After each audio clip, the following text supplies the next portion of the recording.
Hello, this is Jeff Vanderstelt, Executive Director of Saturate and the host of the Saturate podcast.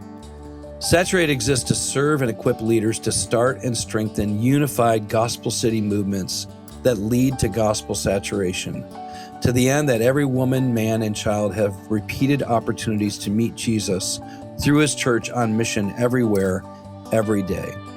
Now, we believe this will require, as Jesus prayed in John 17, that we, the church, are unified together and collaborating around 5 key initiatives, which we discover in Acts 13 and 14, which is a collaborative movement of prayer where we're learning to listen to God together for direction, disciple making, where we're actually proclaiming the good news of Jesus and making disciples, leader health, so that we're strengthening those disciples to be able to last and make it all the way to the end, and then serving our city in tangible forms so they get to see and taste the evidence of the kingdom of God breaking in. And then lastly, starting new kingdom initiatives like new churches, new businesses, new nonprofits, just new expressions of the kingdom of God in variety form. So that's what we're after. That's what we're all about.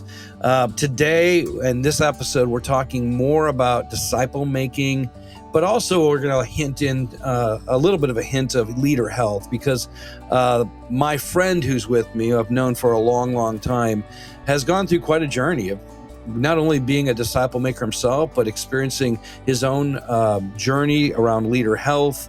Both he and his wife have grown so much in this area. They've experienced good, bad, ugly, beautiful, you name it, and have so much to offer. So I just want to welcome David Achata, again, longtime friend of mine. We've done a lot of work together in a variety of situations. David, I'm so glad you're here. Why don't you tell us a little bit more about yourself? Thanks, Jeff. I'm glad to be here. It's going to be really fun to just talk and share stories, and I hope it'll be beneficial for our listeners. But for those who I haven't met before, which is probably many of you, but I know a lot of people here I probably do know. But I work as an executive coach and leadership development consultant, and I've done that now for 13 years. But simultaneously, up until about a year and a half ago, I was pastoring our church planting in some way, shape, or form for the last almost 25 years, and took a step away just to rest and work on my own heart and pay attention to how I needed to grow in my own health, and have continued on gathering and journeying with people in our home and seeing people come to faith, and doing some writing now. Been married to Amy, my wife. We are, I think 23 years now, been married. And my kids, Anna and Isaac, are 16 and 20. My daughter's just finishing a gap year, about to go to college in Boston. So if any listeners have work hookups in Boston, I need to go fly up there regularly to hang out with my daughter. Call me, please. It's great, isn't it crazy? Your daughter's going into college. My oldest is just graduating. Yeah. I mean, it's just nuts, man. I know. Incredible. I can't believe it. Yeah. And I don't know if you remember, Jeff, but Anna almost went to UW Seattle. And we went out there. She took a gap year, and Haley was so sweet to show her around. And we really loved it out there, but circumstances changed. And so Anna's going to Boston. I love it. Yeah. So good. You know, David, we first met when I was living in Tacoma. You and Amy eventually moved to join us for a season. Why don't you tell us a little bit about what that was for you? What, you guys poured yourself fully in and engaged so well in learning and applying things you knew before. Tell us a little bit about that journey. Yeah, we ended up moving to the Pacific Northwest in the summer of 2011.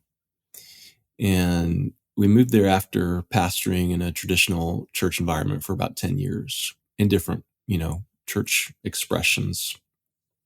And we essentially left that world because there was some theological misalignment with the place we were at.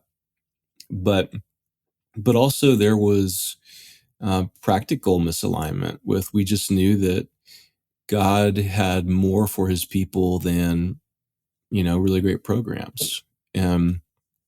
So we started praying for God to open a door, and two opened. And one was to have a free place to live in Vancouver, Washington. The other was to start a business in the corporate world. I didn't know if it would work, but here I am. And I thought I'd do it for 2 years, but I'm now 13 years in, and I'm still going after it in that leadership development sphere. But after about a year in the Pacific Northwest, we realized we hadn't moved far enough to the place that we knew we were being called. And so I had some connection with you guys up in Tacoma and reached out, and I didn't know where Tacoma was. I remembered hearing about Soma, so I started poking around and made the drive up. And I don't know if I ever told you this, but you were doing at the time a leader development, like fast track. That's what it was, missional community fast track, which wasn't fast. It was like months and months. Yeah, that's right. But I had this little voice recorder, and I would take it up there and sit with you and record and participate. And I'd drive back to Vancouver. And it was a 2.5 hour drive, I think. And I would record it. I would listen to it on the way back down. And then when I'd come back up again the next Sunday, I would listen to it again. So I was just totally absorbing everything. And after a number of those trips, we got to spend some time together, and you guys invited us to come up. And so we moved there in the summer of 2012 and stayed there for 2.5 years. And, it was really good for us. In many ways, it's funny. I thought those 2.5 years would be the start of church planting journey, but really what it was the start of us essentially being dragged through the mud for many, many years to, in some ways, calm me down, and for Jesus to say, "Hey, I still love you and your heart so much. I'm going to let you hit 1,000 walls."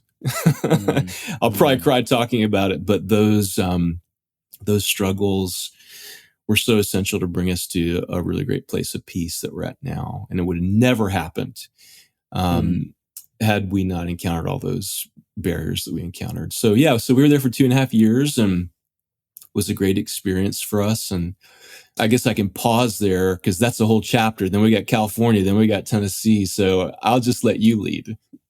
Well, keep going. So because you alluded to walls, and you hit a lot. You definitely, you and Amy both experienced a lot of pain, a lot of loss, a lot of challenge. Would you say that began in Tacoma? Like, did you start to experience that in Tacoma? And then I know you definitely went through it when you went to California. I mean, what were, if you want to share, what were some of those things for you? How did you navigate them? Because I think a lot of times when we think about disciple making, we tend to think about, the celebration of a new person coming to faith and getting baptized, but we forget the fact that this is a whole journey. This isn't just a beginning. This is a process. It's an ongoing journey. So I'd love to hear more about that from you. Yeah, what happened in Tacoma was probably the first two big areas where I feel like we had to grow. Maybe three, actually. One was I knew I needed to be quiet and learn for a while. And after having pastored for about 10 years, that was hard, to be quiet and just learn and say, I too am not yet as I ought to be. And even though I'm used to teaching and talking and I've got that good competency, there were so many things in my own heart and in my marriage that I had not yet learned to really pay attention to. And kind of a piece of this, we got to fast forward to where I'm at now. As I look back on the journey, a little bit about my story is, so my mom was from a coal mining town in Big Stone Gap, Virginia. And my dad was an indigenous Peruvian man, an Inca Indian from the mountains of Peru. And I've gotten in touch in the last few years with my own brownness and indigenous identity. And through that have really come to grips with an awareness about how we as a Western society that's really informed by a Eurocentric way of viewing the world really carries with us this blind spot about commanding and controlling and conquering. And we don't even know we have it. We even look at the Great Commission through that lens.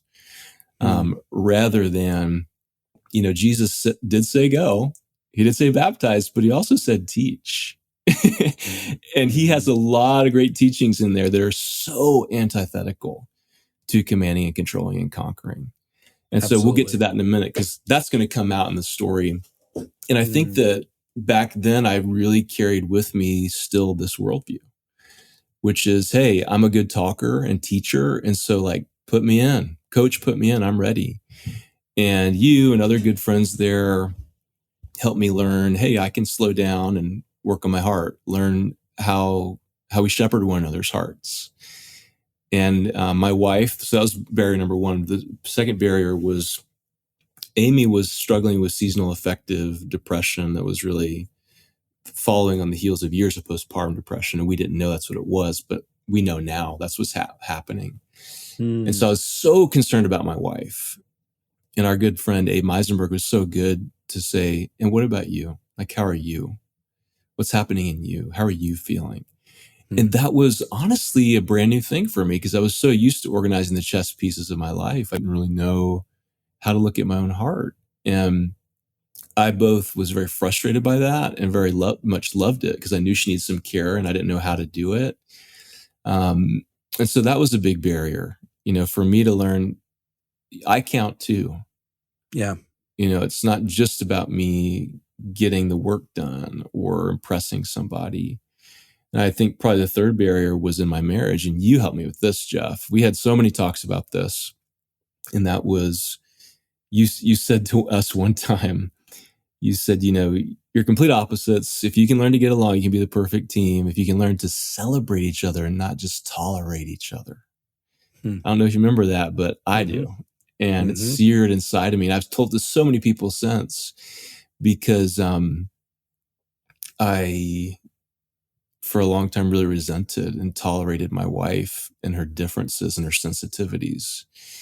And, we pick up each other's affect, and she was picking it up. And we both had a certain level of dysfunction where we learned to bottle it up to maintain the peace, so we weren't going off on each other. But in our private lives, there was a lot of tension. And so we had to learn how to begin to face some of those things. And we learned that in the context of community. And I loved it because I'm very open, but together as a couple, we didn't love it because we're always being challenged, And I think that in terms of, how we develop in the faith life, when we're early on in our faith life, we really need to be surrounded by people who are going to challenge us, because they're seeing things that we just can't see because we're in our own skin. Yeah. So I think that's a good way to describe what happened, because in Tacoma, I've always had the evangelistic gift. Like my issue wasn't going to be talking to people about Jesus. My issue was going to be, how am I going to grow to actually let Jesus talk to me in my own heart? Yeah. And us as a couple. And that was the start, man. I love it. Yeah. The thing that I really want to highlight there is there's just some things we can't see ourselves, and we need others to see for us. There's things we can't identify ourselves, and we need others to identify. And when we're doing life in community, we have so many other eyes on us, and we need that, right? It's if disciple making is really spiritual parenting in a lot of ways, and it's a family coming around us, helping us to grow up, then we've got to be immersed in that kind of community that gets to be in our life and share those things and say those things and see those things. And that's what you guys got to experience, thankfully, with a lot of us around you during those years. So, yeah. Yeah, man, it's a little embarrassing, honestly, to think back on what people were seeing that I couldn't see. Well, it's interesting because think about how many people are not listening to people that see things that they can't see. Like, even anybody who's listening right now, it's like, if you don't make it easy for people to share with you what they see, if you don't welcome that or want that, they'll see and won't tell.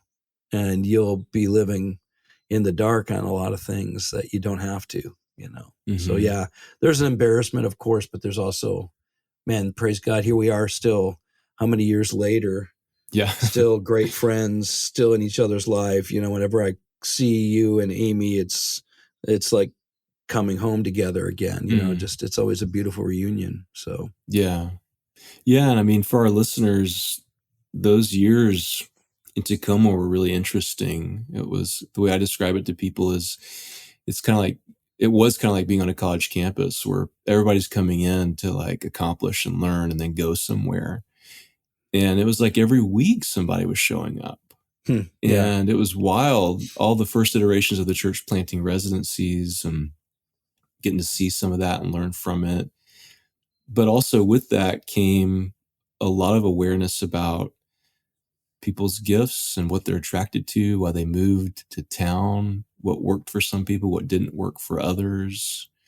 And so I took a lot of that learning with me, even into the business world, about the types of gifts that are on a team and how they manifest themselves, and types of trainings that appeal to what people.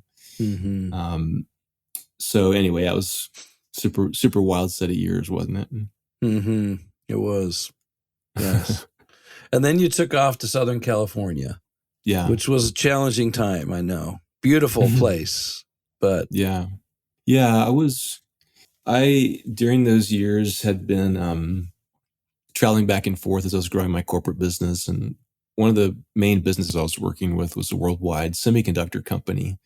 They were located in Aliso Viejo, and we had some people down there who we knew. And as we traveled down there and spent more time with them, they began to say, "Hey, we want to do what you're doing. Like, would you consider coming here?" And then they began to rally other families. And so we managed to rally a core group and felt like God was calling us to move there. And so we moved down to Southern California and got off to a really exciting start. The beginnings of any relationship are really exciting. And, eating and opening our home and meeting neighbors. And we had our first gathering, Sunday gathering on the beach. Had our first baptism, and things really seem to be going along. Back to that worldview. That worldview is like, we're being successful here. And then I got a call that my mom, who had cancer for a number of years, was not doing well, and her cancer had come back, and there was nobody to take care of her. And I thought, well, let me go check on her. And so we went across country. I had a client in North Carolina I was supposed to do some work with. So instead of flying, I just took the whole family in the car and we did a road trip. Thought we'd do a 2-week vacation. And after 2 weeks, it was really clear that she could not live on her own. And she was not in good shape, could barely climb the steps into her own house, that kind of thing. So Amy and I talked and prayed, and the kids had to start school. So this is only 8-9 months after we got to California. And so they went back home, and I was left essentially out in the wilderness of East Tennessee with my mother, who was dying. I mean, man, that emotion is still with me because we had worked for 5-6 years to get that business going and do all the things we did. And I found myself sitting out there in the woods, waiting for my mom to wake up, giving pain medication, getting her to oncology appointments, and thinking to myself, what the heck? I mean, looking at what seemed successful first from so many friends or peers, and thinking about what I thought I was going to do, and just learning how to grieve. And that was, I think, the beginning of starting to set off a certain kind of anxiety inside of me that I didn't know I had.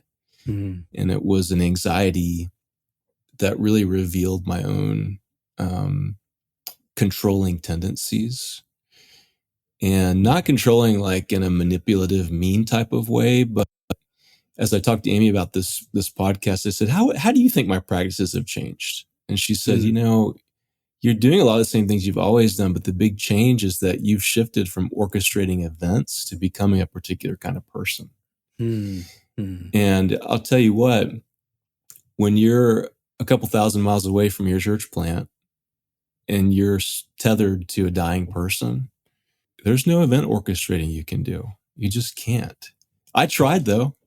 For 3 months, I flew back and forth to California. I was still working with a microchip company. I would coach leaders from the phone. Like, I tried, man. But after about 3 months of those short trips, I realized like I just couldn't do it anymore. She needed way more care. I couldn't leave her like that. And so I just got to work, man, and basically became, a full-time caregiver. Didn't eat well, didn't sleep well, lost almost 20 pounds. She passed away, and I wrongly believed I would go back to California and just keep going like I had gone. And within days, like the day, 2 days later after she died, I started hallucinating. My body just was like, all right, man, it's time for us to show you how mean you've been to us. Like, we got to get your attention. So I started hallucinating, thinking dead bodies were in the bed beside me. I would wake up in the middle of the night thinking I had to be somewhere to help my mother. When we got back to Tennessee, so this is 6 months later, when we got back to California from Tennessee, started getting lost in my own neighborhood, couldn't remember my kids' names, couldn't remember where the dishes were in my cabinets. I mean, it was a very out of this world confusing time. I mean, so much so where I just stopped driving. I just couldn't remember where I was going. And I would get lost on the highway and realize, oh, I passed my exit 20 minutes ago. Wow. And so you and some of the elders in Tacoma advised us to take a little time off, and we did, and it was good. But the thing was, it kept happening. And this kind of thing happened to me off and on for 6 months. And I got into a grief recovery group, a counselor, and the counselor said something to me that it's really stuck with me. He's like, so how are you doing today, David? I'm like, well, I'm still exhausted. Here's what happened. And somehow something came up about my daydreams. He goes, what are you thinking about, or what are you dreaming about these days? I said, I don't know. I said, I had this wild daydream the other day about buying a pickup truck and just cutting grass. Like, all I want to do is just cut grass. And he goes, well, have you ever dreamed a dream like that before, or daydreamed about pickup trucks and lawnmowers? Never. And he said, well, sometimes when we are in stressful times, we need to pay attention to our dreams and daydreams because our bodies know what we need. It's like, and I didn't really receive that at the time. I was like, no thanks, I'm out. I'm not going to do that. I'd rather just surf Craigslist and look for cool pickup trucks. But then, a number of other things started happening. One of my sisters was going through a traumatic divorce, and there's no one around really to be close to her and support her. And so with my own health, with the needs of my sister, our family was not in a bad place, but they just were really aware and concerned that I wasn't mentally present. Like, my kids would say things to me like, hey, Dad, can you pass the Cheetos at the table? And I would just be spaced out, and I'd say, a chocolate burrito? What? And they would just burst out laughing. Dad, you're so funny. But what they didn't realize was that I was so disassociated that I couldn't even hear what was happening in front of me. And I would just hear blips of words, and I'd make up a random sentence like that. And so we ended up integrating that group into another church there. Some of them are still in San Clemente and still part of that church. I just talked to them, some of them actually last week. Again, more emotional because good friends that we love and care about, and they're still serving the city and still doing good things there. And I'm proud of that. But at the same time, I just wonder sometimes, back to orchestrating, because I work with a spiritual director, and he talks with me about the importance of keeping a vision of God in front of you. And for me, the vision was always to see the church as an agent of reconciliation. And that vision has gotten more robust the older I've gotten. But it's really shifted. And I look to what I wanted back then, what I saw. It was mostly for other people. And what has shifted and changed so much is how I've experienced through these aches and pains, God reconciling my own self. my own heart, my own story, my own emotions, my own marriage, and how becoming that kind of person is multiplied in the health of our relationships, and even in my disciple making and in my corporate work. Like even this last week, I was with a group in Ohio at a place where they make race car tires. And I was able to freely say to this group of managers and executives, I don't know you, but I truly do love you and want the best for you. And they just don't get that kind of talk in the corporate world. And that's new for me, though, to be able to communicate so freely out of the overflow of my heart, rather than dwelling on, say, managerial practices or leadership practices. But we left and came to Tennessee, and I got my truck and my lawnmower. And then the story takes some more twists. I mean, should I go there, or should we pause for a second? Keep going. Yeah, no, that's good. So I got my truck and my lawnmower, and I did. I took what felt like years off to just chill and cut grass, and my wife reminded me it was only 3 months. We promptly jumped into another church plant, and I'm working on a book right now on midlife, and I just finished a chapter about spiritual manipulation and how we don't even know we're doing it sometimes. Because it sounds so spiritual to say, hey, we're called to be disciple makers. But if we can't listen to our spouses when they say, I don't want to do this, like, you got to listen. And I didn't listen, man. I didn't. Again, it's embarrassing. It's humbling. But we jumped into another church plant, and it was a good group, and they're still going and doing well. And we were with them for about a year, and I was up to my old tricks again. My business grew to even a larger scale. I shifted from executive coaching and executive offsites to leadership development programs for whole companies. Ended up leading some people to faith that were in another part of town. Ended up joining another church startup because that's where the people were at. And I wasn't only in like waist deep anymore. I was like getting in chest deep and then neck deep. And all the while, my wife was saying, well, I mean, I guess this makes sense, but I still don't want to do it. And I just drug her along, and she'll listen probably, and she knows I love her like crazy. And I've already repented for the error of my ways multiple times. But, fast forward years later, we had multiplied 6 missional communities, and the church was growing and doing what seemed like it was pretty well. And then I started having these chest pains, and they had started when my mother died, but they were minor. And but the chest pains got so bad that I thought I wouldn't live to see 45. Like this when I was 44. And so bad that on New Year's Day that year, I wrote farewell letters to all my kids, my wife, my loved ones. And I said, I'm not ashamed of my life, how it's gone, but I just don't know if I'm going to make it through this year. And it was just a scary time. Took a lot of health tests and put myself through a number of intensives to learn about my story and what was driving all that. And what happened was eventually we decided to pull away from the church because of the tension there and the conflict that we were involved in, helping mediate.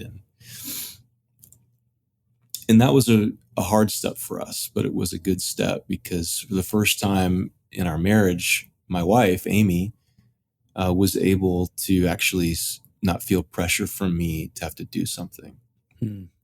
And a lot of great things have unfolded since then, a lot of hard things. But I think probably the biggest lesson of the most recent, chapter of the story has been God lays out in the scriptures what the main theme is. And it's the restoration of the human heart. It's, I'll change your heart of stone to a heart of flesh. That is the measurable. Is your heart changing? And for a long time, especially with my leadership gifts, I viewed it as the people, the leadership trainings, the missional communities, the organization of the stuff. And though those things have their place, they're to facilitate that work. And even like what we're talking about now with feedback, I've had to get better at receiving feedback, and I don't always get it right. I mess up. And I've had to learn that if I can't receive feedback, then, like you said, people will see it and not say it. And I want to be a person people say it to, even if I disagree with it, to be able to say, thanks for that. That's hard to hear. I'll have to go meditate on it and just see where I come out. But I just want to thank you that you had the courage to even just talk to me about it. Mm-hmm. I mean, I was even talking to my spiritual director the other day, and he was giving me a challenge on something, and I kind of disagreed with it, but I was able to sort of take a deep breath and say, thanks for that. I value you and what you're seeing, and so I want to pay attention. Mm-hmm. So I think where I land, these days is all this work that we do. And this is actually the main thesis of the book I'm working on, is that, leader's job is to define reality. And what is reality then as it relates to our walk with Jesus? The reality is that Jesus was sent to change, redeem, period. That's it. Like in us, in the world, and it's that simple and that complex. And all these great tools and things that we have are merely to create a context so that can happen. And what we'll do, because we're humans, is we'll latch onto the forms and the methods and think that's the point. Nope. But the point is heart of stone to heart of flesh every single time. Mm-hmm. And so, so we got dragged through a lot of issues, and part of the dragging was my dragging. I dragged us through. And what I learned through a lot of that personal work and those intensives, one was with 10 Man, one was with the Bridge to Recovery in Bowling Green, Kentucky. A lot of what I learned through that personal work was that the reason I dragged us through it was because I was raised in this environment that was so chaotic that when things were peaceful, I would feel in my body like something was wrong. And I'd have to get up and stir the pot, make something big happen, take a risk. And I also had this kind of skewed view of God's expectations. And really what it was my own broken story coming out. And thanks be to God, like he is gracious, and I have gracious friends and I have gracious family that were able to say, we'll still track with you and love on you, even though we're seeing things that you can't. And thankfully I'm still here, and I'm 46 now. I didn't die on New Year's Day. Thank you, God. David, as I journey with you, as we journey with you through your story, there's a few things that really stand out that I want to highlight. I think one of them is listening. You didn't listen to your wife. You didn't listen to your body. There's all these cues were coming up, and then you started listening. And when you're in Tacoma, you did listen to friends. And then you in your journey back to Tennessee, you listened eventually to your body and what it was saying. And sometimes it shut itself down, and you had to, like, there was no other option, like sometimes I think our bodies will do that. They'll just say enough, and it's amazing how God's designed our body to get our attention when we're not able to listen well. But then you listened, and then, I know you listened to your wife, and just so much, so much space to have people give you that feedback. And sometimes we don't like it. Sometimes it's not what we want to hear. But I just want to highlight that one, like you're here because you really learned to listen, and it mattered. Those voices mattered to you. The other thing that really stands out is just the idea. I've had other people say this to me, that if you want to walk in step with the Spirit, the pace of the Spirit is always the pace of relationship, which is the pace of love. And you had to slow down and walk at the pace of love for your mom, and for yourself, for your kids, and then for Amy. She needed you to walk at the pace of relationship and love, not dragging her at a pace she didn't say yes to. And I mean, there's just so much, like when people think about disciple making, if they make people a project and they make the outcome the goal instead of the real goal is relationship. The real goal is love. The real goal is that transformed heart, which is what Paul says to Timothy. You know, Paul says to Timothy in his first letter to Timothy in chapter 1, verse 5, is like, the goal of our instruction is love from a pure heart and sincere faith. And that's really where you're at right now. Like, you can look back and go, like, at the heart of all of this is love, a changed heart, transform relationships, because that's what we have. That's what matters at the end of all of this is the heart that God's changing and the people that he's teaching us to love.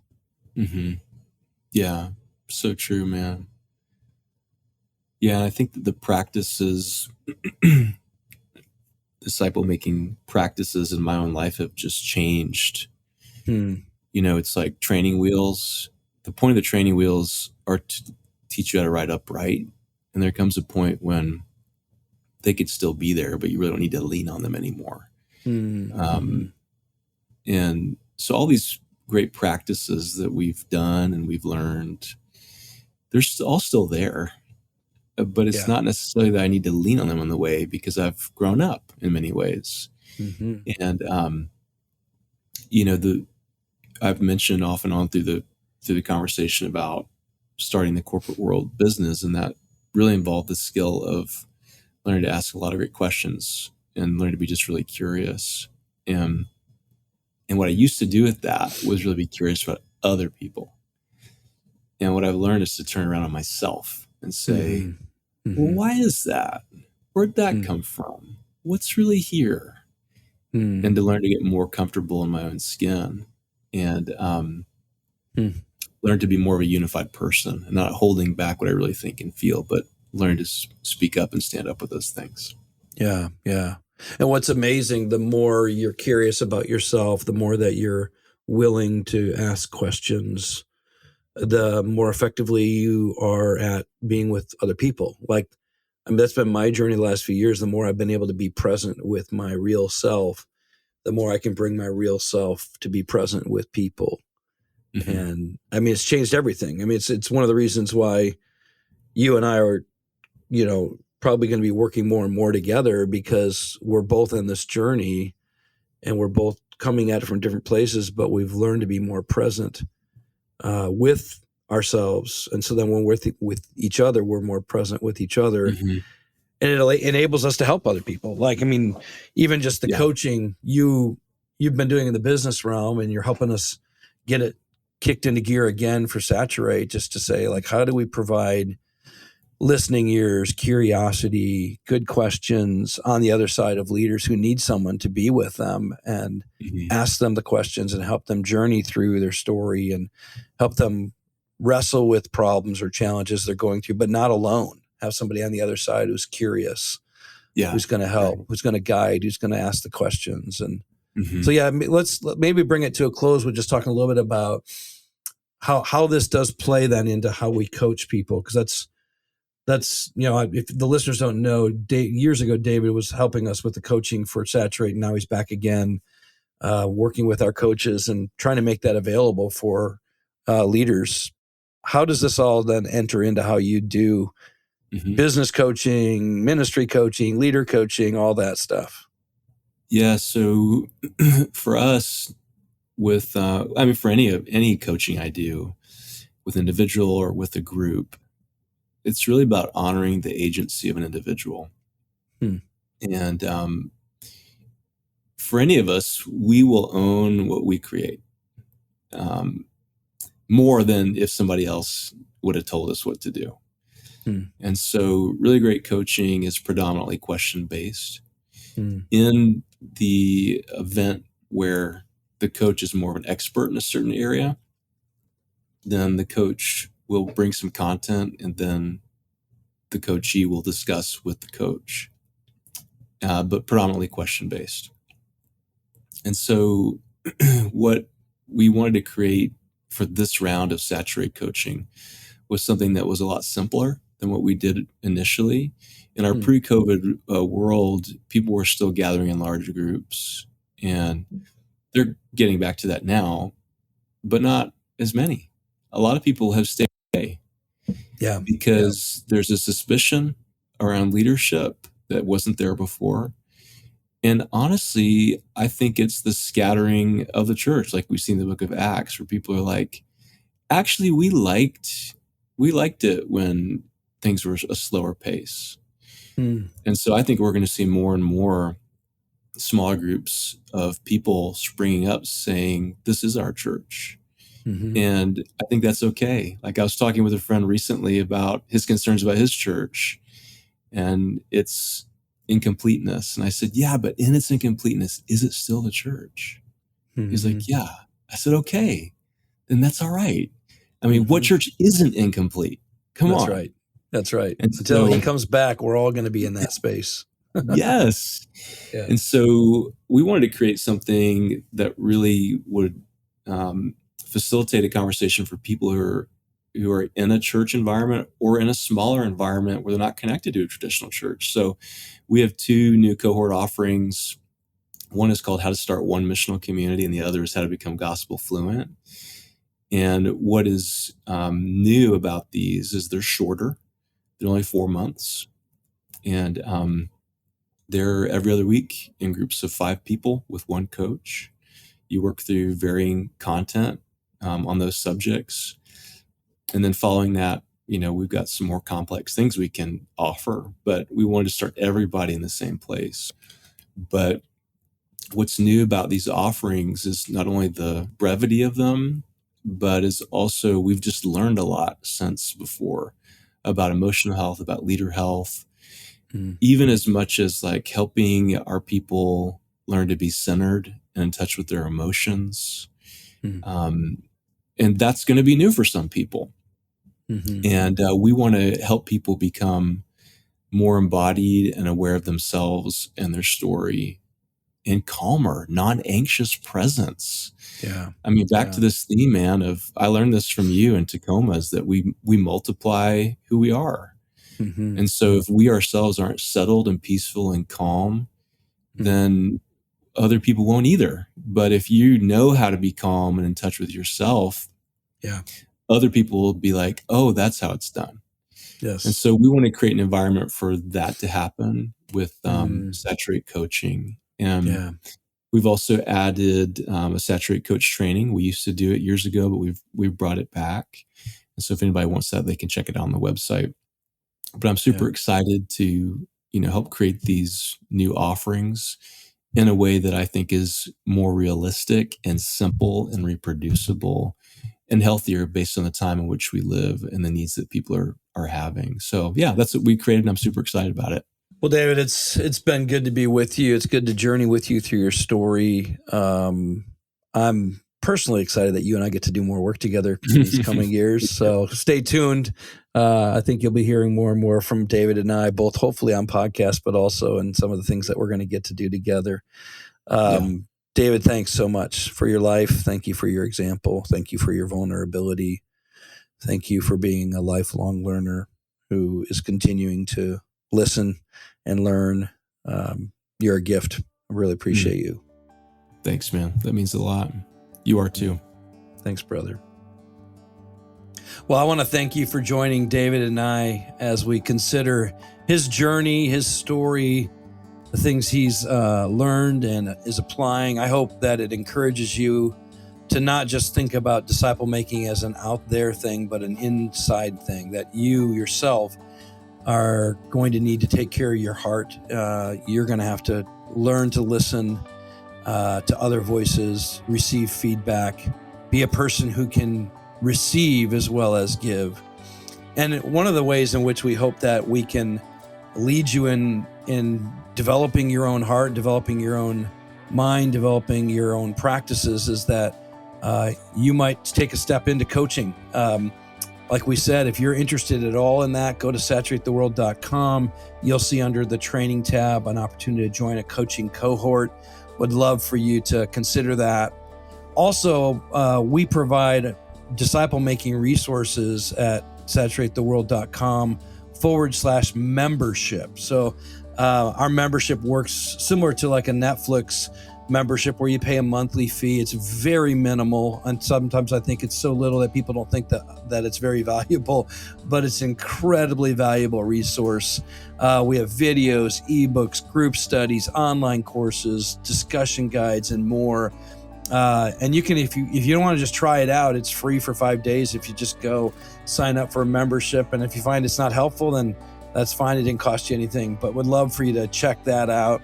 And then also, if you would love to see your church move into becoming a more effective disciple-making church, we have recently started our disciple-making pathway. It's a 10-month journey that Ben Connolly and I lead to help you redesign your disciple-making strategy for your church. It's not a cut and paste. It's a redesign that we help you build for your context. And we'll be starting a new one at the end of August. We'd love to invite you into that. So you can go to saturatetheworld.com, click on training, and you'll see Disciple Making Lab if you want to get more information. Thanks so much for joining us. We just appreciate your support. If you want to be on our prayer team, reach out to us. I'd love to send you a regular update for how you can pray for us. If you want to support us financially, you can do that as well at saturatetheworld.com. And I hope this has served you well. We continue to get great feedback of how it's helping so many become more effective in disciple making in their context. Pray you're blessed. Pray that you apply what you heard, and pray that you pass it on to another.